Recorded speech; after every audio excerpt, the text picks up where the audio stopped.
Yeah. Yeah. Okay, this is the fuse from the microwave that I took apart in the previous video. And now I am about to show you why the microwave stopped working. Well, the fuse is broken, which you can see. The multimeter, when I touch the things to something that's conductive, it'll read a number close to 0. But when I put the tongs on either side of the fuse, it shows that there's infinite resistance.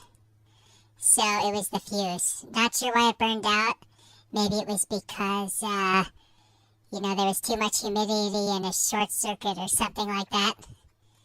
I don't know or care, but that's why the microwave stopped working. I probably could have replaced the fuse, but the microwave was getting pretty old, and I had another one that I found in someone's trash, so I'm going to use that one.